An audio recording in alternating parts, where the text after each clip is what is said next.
الاخرہ شعبان سن 4۔ یہ 3 واقعات آج ہم بیان کریں گے۔ دیکھیں، غزوہ بنو نذیر۔ بنو نذیر آپ کو معلوم ہے مدینہ منورہ میں یہود کا ایک قبیلہ آباد تھا جس کا نام بنو نذیر تھا۔ ان کے خلاف یہ غزوہ پیش آیا۔ انہوں نے کیا کام کیے جس کے نتیجے میں یہ غزوہ پیش آیا؟ 2 کام ہے۔ ایک، رسول اللہ صلی اللہ علیہ وسلم نے ان سے عہد کیا تھا، وعدہ کیا تھا، انہوں نے اس عہد کو توڑ دیا۔ اور نمبر 2، رسول اللہ صلی اللہ علیہ وسلم کے قتل کی سازش کی، اور گویا مدینہ کے اندر رہ کر کے یہ مدینہ کے امن کو خراب کر رہے تھے۔ اس بنیاد پر رسول اللہ صلی اللہ علیہ وسلم کے ان کے خلاف غزوہ پیش آیا اور ان کو مدینہ سے نکال دیا۔ دیکھیں حضرات، یہ آپ دیکھ رہے ہیں مدینہ منورہ کا نقشہ آپ کے سامنے ہے۔ رسول اللہ صلی اللہ علیہ وسلم کے زمانے میں یہ مدینہ منورہ تھا۔ یہ مسجد نبوی ہے، یہ اس کے آس پاس رسول اللہ صلی اللہ علیہ وسلم کے زمانے کا مدینہ فقط اتنا تھا۔ یہ علاقے مدینہ منورہ سے باہر کے، یہ علاقے، یہ قباء کا علاقہ دیکھ رہے ہیں آپ۔ مدینہ منورہ، یہ مدینہ منورہ سے مشرق، یہ مدینہ منورہ سے مغرب، یہ مدینہ منورہ سے شمال، یہ مدینہ منورہ سے جنوب۔ مدینہ منورہ کے جنوب اور مشرق کے بیچ میں، مشرق اور جنوب، اس کے بیچ میں یہ بنو نذیر آباد۔ انہوں نے کیا کیا؟ ایک مرتبہ ابو سفیان ایک لشکر لے کر، ایک دستہ جماعت لے کر مدینہ منورہ پر حملہ کے لیے آیا، چھپ خفیہ انداز میں۔ اس بستی والوں نے ان کو ٹھکانہ دیا اور معلومات دی۔ رسول اللہ صلی اللہ علیہ وسلم نے تو اپنے استخبارات کا ایک شعبہ بنایا تھا جس میں آپ کو تازہ ترین اطلاعات موصول ہوتی تھی، کیا ہو رہا ہے یہ آپ کو معلوم ہوتا تھا۔ جب ابو سفیان آیا اور ان لوگوں نے ٹھکانہ دیا ابو سفیان کو، رسول اللہ صلی اللہ علیہ وسلم کو اس متعلقہ شعبے نے اطلاع کر دی، لیکن آپ علیہ السلام پھر بھی ان کے ساتھ نرمی کا معاملہ کرتے تھے، ان کو کچھ نہیں کہا۔ بہت سے معاملات میں رسول اللہ صلی اللہ علیہ وسلم ان کے ساتھ نرمی سے پیش ہے، لیکن پھر کیا ہوا؟ ایک واقعہ آپ نے سنا کہ جب رسول اللہ صلی اللہ علیہ وسلم نے بیر معونہ کے واقعے میں 70 آدمیوں کی جماعت روانہ کی، جس میں سے ایک کم 70 کو شہید کر دیا گیا دھوکہ دے کر کے۔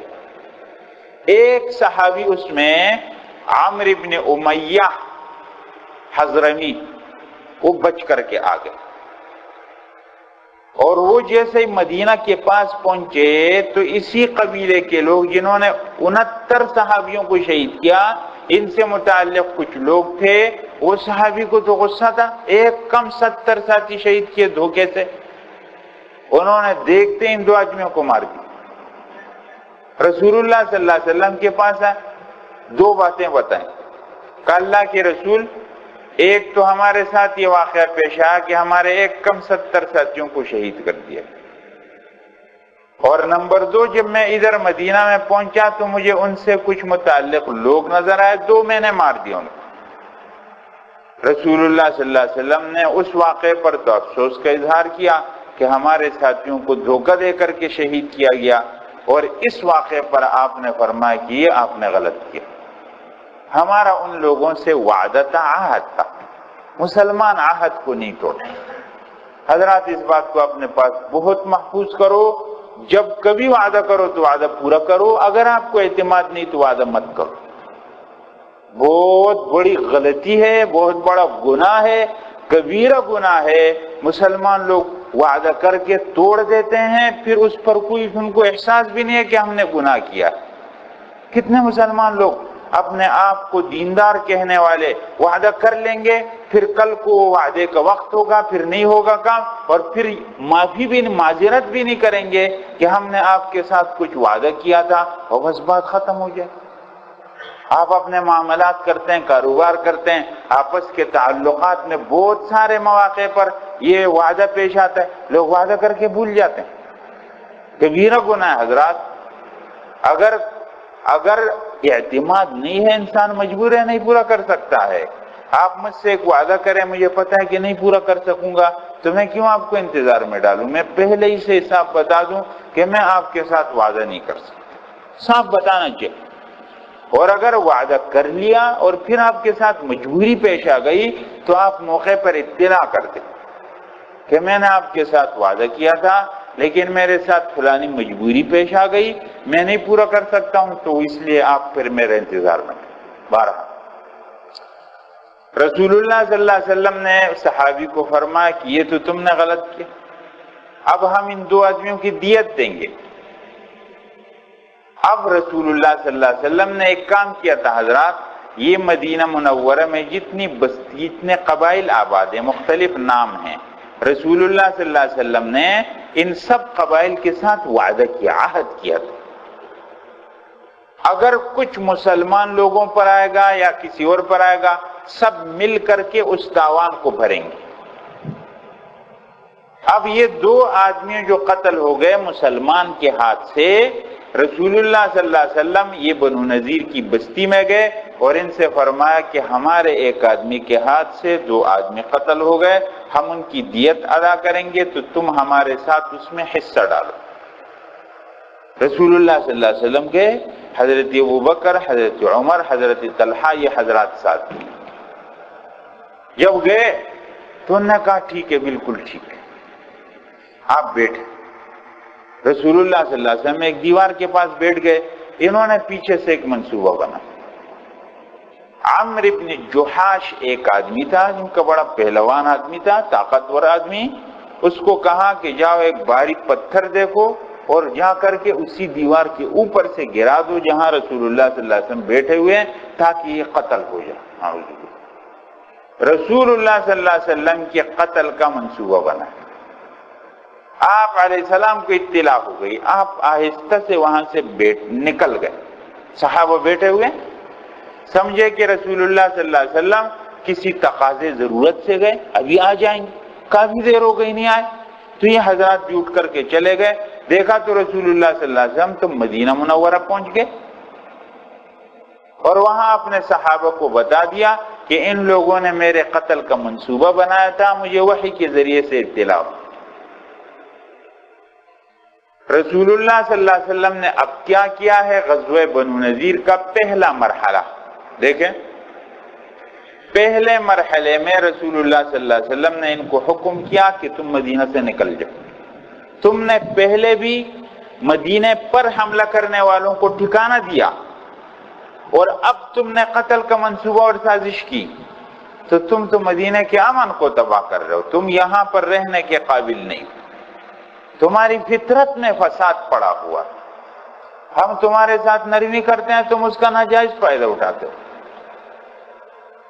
رسول اللہ صلی اللہ علیہ وسلم نے محمد بن مسلمہ رضی اللہ تعالیٰ صحابی، بڑے بہادر صحابی ہیں، ان کو ان کے پاس بھیجا، فرمایا جا کہ ان کی اطلاع کر دو کہ تم 10 دن کے اندر اندر مدینہ سے نکل جاؤ، اگر تم 10 دن کے اندر نہیں نکلے بعد میں پائے گئے تو تم کو نہیں چھوڑا جائے، قتل کر دیا جائے۔ ان کو تو اپنی سازش معلوم ہو گئی کہ تو ہماری بات معلوم ہو گئی، اب یہ منصوبہ بنا رہے تھے کہ ہم نکل جائیں، کیا کرے، غلطی تو ہم نے کر لی، پتہ بھی چل گیا۔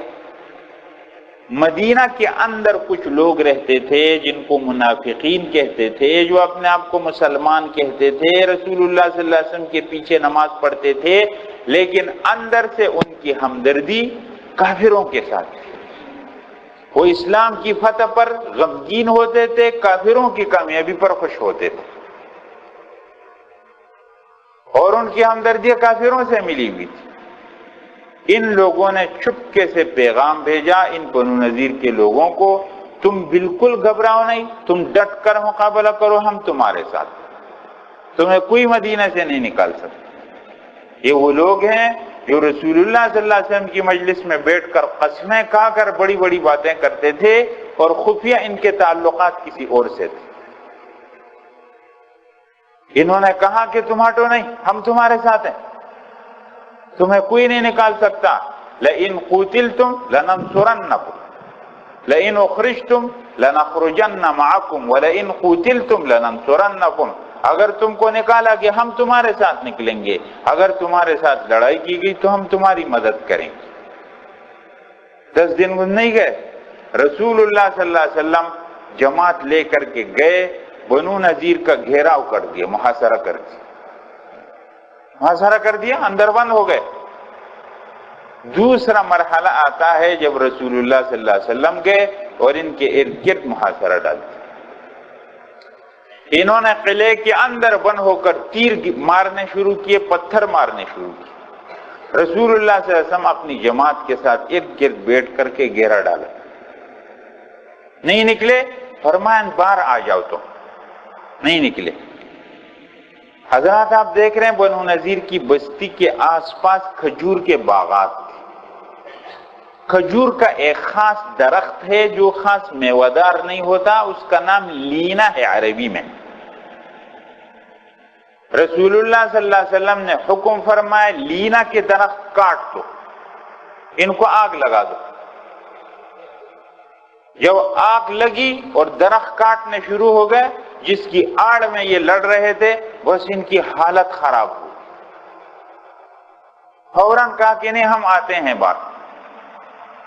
اب حضرات یہاں ایک بات کو بہت توجہ سے آپ سنو، رسول اللہ صلی اللہ علیہ وسلم نے اس لینا درخت کے کاٹنے کا حکم کیا ہے، اللہ کا حکم قرآن کریم میں الحمد سے والناس تک کہیں بھی نہیں۔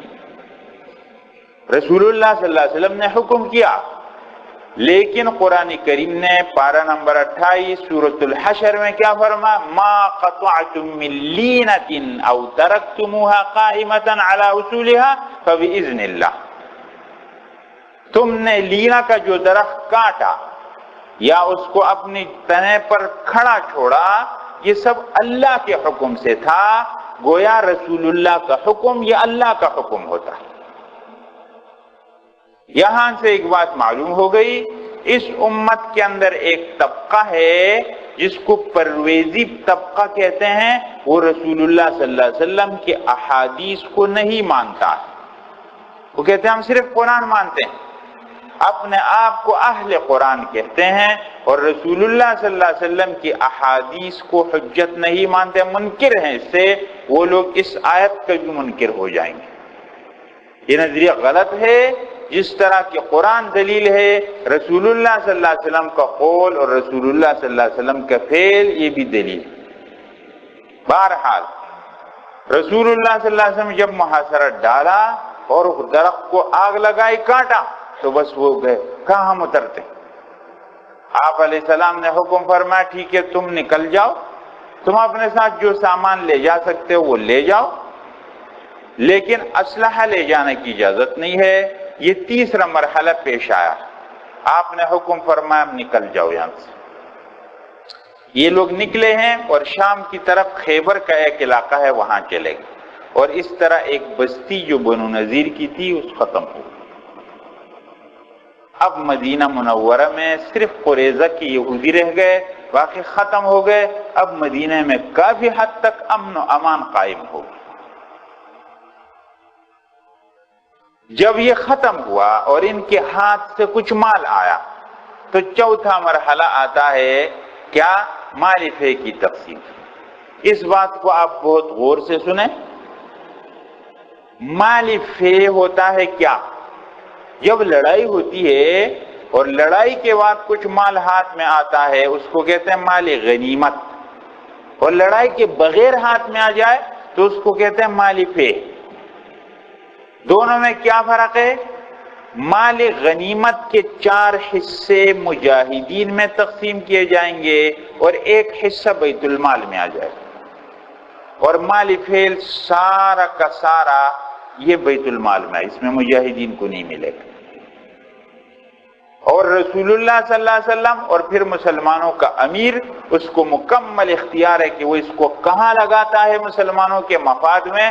اگر کہیں کسی علاقے کے لگانے میں، پل بنانے میں، روڈ بنانے میں، راستے بنانے میں، اور معاشرے کے اندر غریب، یتیم، بیوہ، مسکینوں پر، ان پر خرچ کیا جا سکتا ہے۔ بہرحال مال فے کی تقسیم رسول اللہ صلی اللہ علیہ وسلم نے کی۔ کیسے؟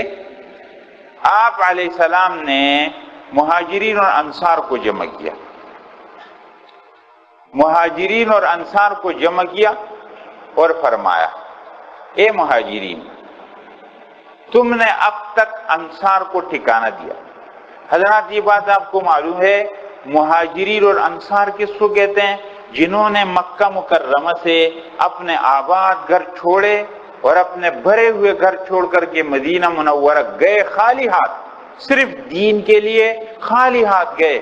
جو مکہ میں مالدار تھے مدینہ منورہ میں خالی ہاتھ پہنچے، ان کو مہاجرین کہتے ہیں۔ ان کے مقابلے میں ایک طبقہ تھا انصار کا، جنہوں نے اپنے گھر پیش کیے، اور رسول اللہ صلی اللہ علیہ وسلم نے ایک مہاجر و انصاری کو بھائی بنایا، اور اب تک یہ چوتھا سال ہے انصار لوگوں کے اپنے گھر نہیں ہے، مہاجر لوگوں کے اپنے گھر نہیں ہے، وہ انصاریوں کے ساتھ رہتے ہیں۔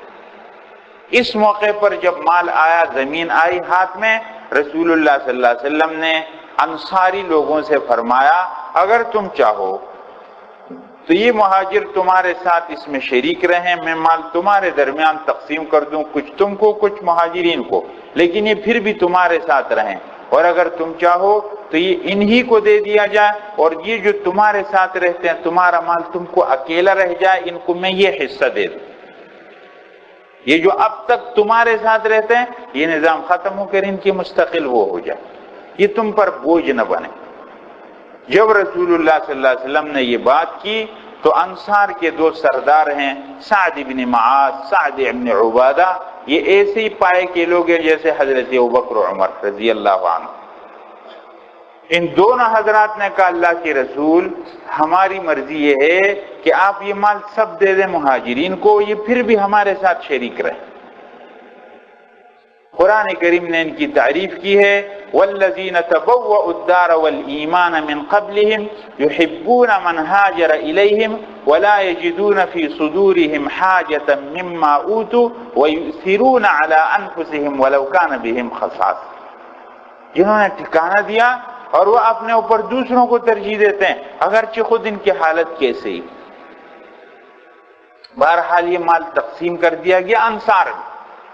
اب میں جو بتانا چاہتا ہوں یہاں پر بات، سورۃ الحشر پارہ نمبر 28، اس کو حضرت عبداللہ ابن عباس جو ترجمان القرآن اور حبر الامہ ہے، وہ اس سورت کا نام سورت بنی نذیر بھی رکھتے تھے۔ اس میں پورا واقعہ بیان۔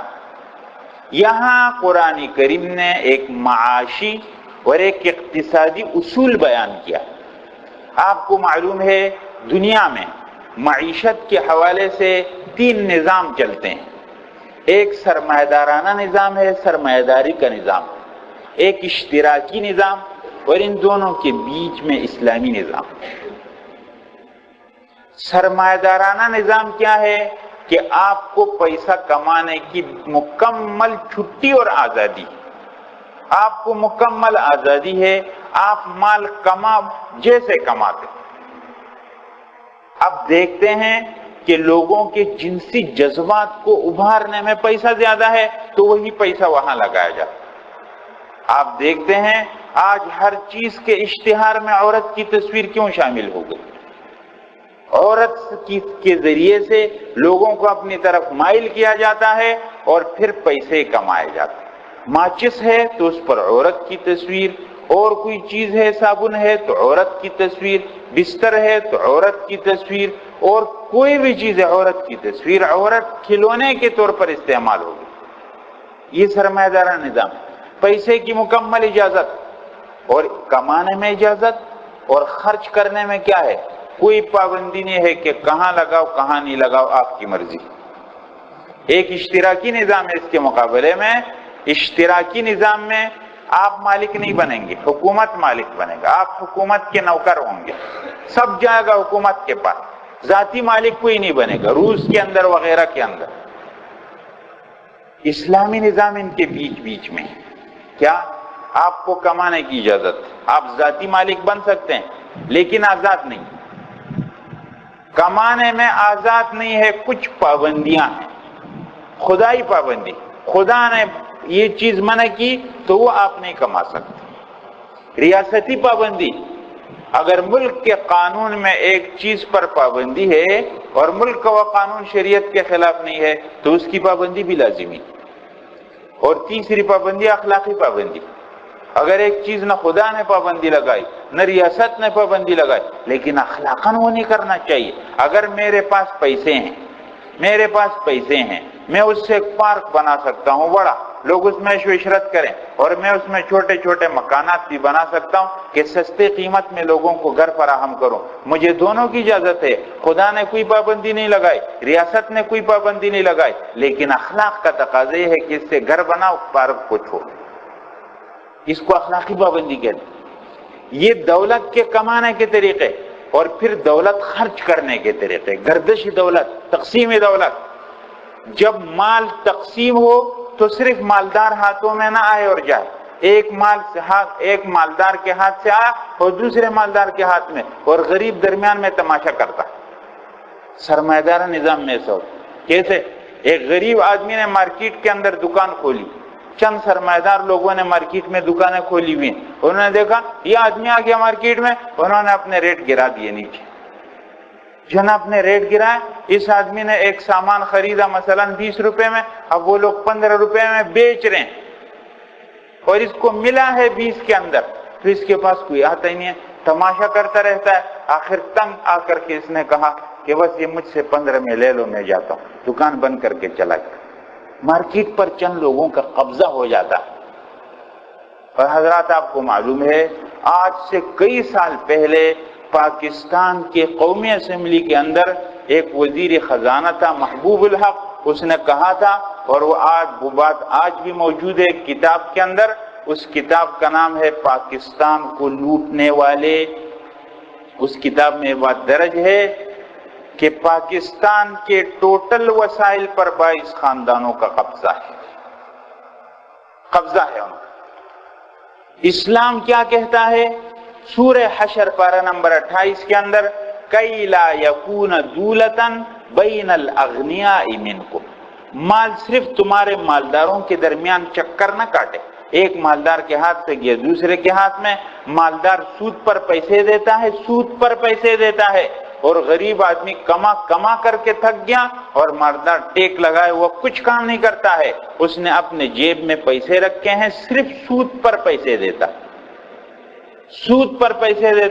اور لوگوں کی مجبوری سے فائدہ اٹھا کر کے لوگوں کا مال اپنی طرف کھینچا.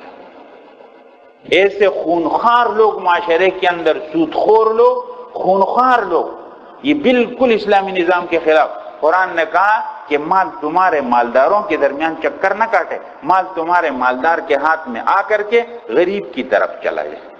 جتنا مالدار پیسہ کمائے گا اتنی اس کی زکوٰۃ زیادہ ہو جائے گی، تو جتنا مالدار کے پاس زیادہ ہو جائے گا اتنی تناسب سے وہ غریب کے پاس چلا جائے گا. تو صرف مالداروں کے درمیان چکر نہیں کاٹے گا، مالدار کے ہاتھ میں آ کر کے غریب کے ہاتھ میں چلا جائے. یہ اسلامی قانون ہے. سورہ حشر پارہ نمبر 28. اسی غزوہ بنی نذیر کی مناسبت میں اللہ تعالیٰ نے یہ بات بیان کی.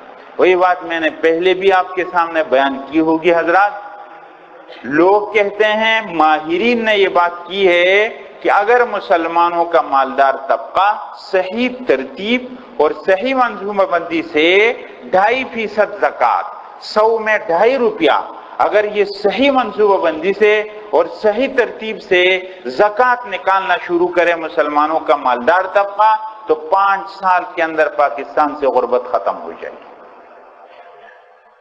مسلمان لوگ نہیں کرتے. مسلمان لوگوں میں اجتماعی سوچ ختم ہو گئی. ہر ایک اپنا سوچتا ہے، اپنے گھر سے کچرا نکال کر کے یوں کر دے گا. یہ کچرا کہاں جا رہا ہے اس سے اس کو بحث نہیں ہے. کہتے ہیں میرے گھر کے سامنے صاف ہونا چاہیے. اجتماعی سوچ ختم ہو گئی.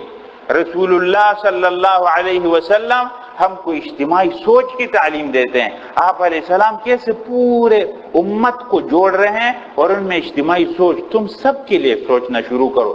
تم چھوٹا کیوں سوچتے ہو، تم بڑا کیوں نہیں سوچتے؟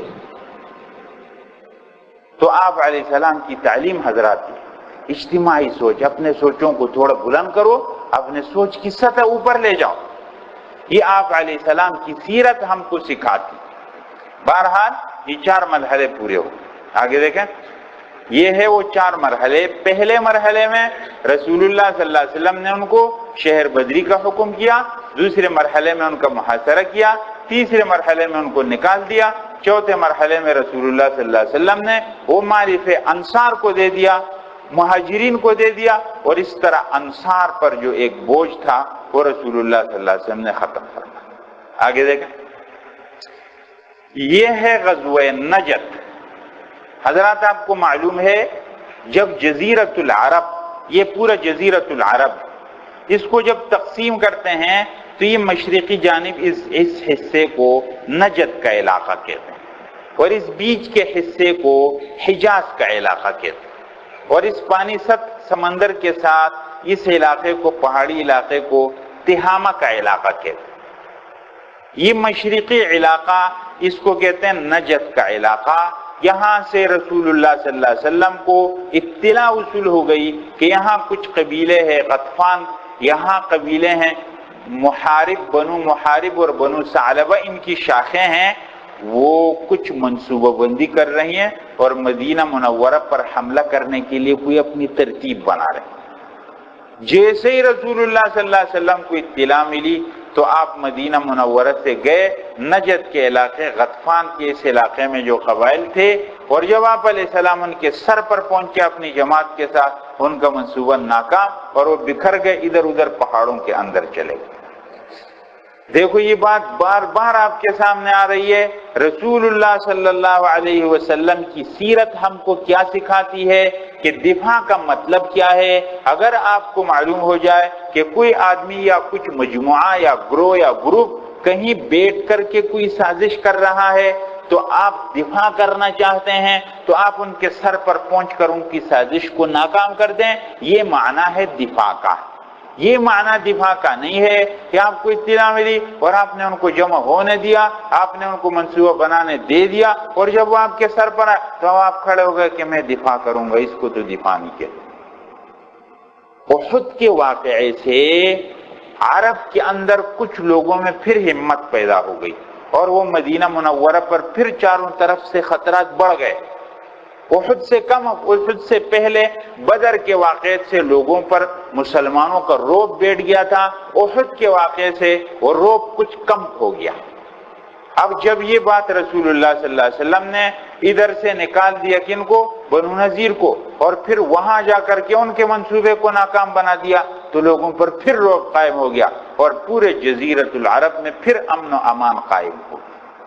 کچھ لوگ جو سر اٹھانا چاہ رہے تھے وہ ناکام۔ تو یہ غزوہ نجد ہوا ہے ربیع الاول کے مہینے میں سن 4 ہجری۔ اس کے بعد غزوہ بدر آخرہ ہے، شعبان سن 4 ہجری میں پیش آئے۔ آپ کو یہ بات معلوم ہے کہ جب ابو سفیان احد کے واقعے سے واپس جا رہا تھا تو پہاڑ پر چڑھ کر کے ابو سفیان نے کہا تھا کہ اگلے سال ہم پھر ملیں گے۔ رسول اللہ صلی اللہ علیہ وسلم نے فرمایا ٹھیک ہے۔ جب وہ دن قریب آئے تو رسول اللہ صلی اللہ علیہ وسلم مدینہ سے نکلے اور بدر کی طرف آئے۔ 1500 آپ کے ساتھ صحابی تھے۔ یہاں سے ابو سفیان اپنے لشکر کو لے کر کے نکلا، مکہ مکرمہ سے باہر عصفان، اس کے پاس مر الزہران ایک علاقہ ہے، وہاں پہنچا، لیکن اس کی ہمت جواب دے گئی اور وہ وہاں سے اپنے ساتھیوں کو واپس لے گیا، کہا کہ موسم خراب ہے، حالات ٹھیک نہیں، ہم واپس جاتے ہیں۔ وہ وہاں سے واپس ہو گئے اور مسلمان لوگ بدر کے میں آئے اور یہاں کچھ دن تک قیام کیا، اپنا خرید و فروخت کاروبار کیا، اور وہ یہاں سے کامیاب واپس لوٹ گئے۔ یہ بدر آخرہ ہے۔ بدر میں رسول اللہ صلی اللہ علیہ وسلم 3 مرتبہ آئے، ایک بدر اولا ہے اور ایک بدر کبریٰ ہے اور ایک بدر آخرہ ہے۔ بدر کبریٰ جو بڑا واقعہ پیش ہے جس کو یوم الفرقان کہتے ہیں، اور یہ بدر آخرہ ہے جس میں رسول اللہ صلی اللہ علیہ وسلم آئے تھے سن 4 ہجری کے اندر۔ یہ آیا غزوہ بدر آخرہ۔ تو اس سال کے اندر اس سے پہلے کچھ اور واقعات پیش آئے اور پھر یہ 3 غزوات پیش آئے، یہ سن 4 ہجری ختم۔ اب انشاءاللہ اگلی مجلس میں ہم شروع کریں گے سن 5 ہجری۔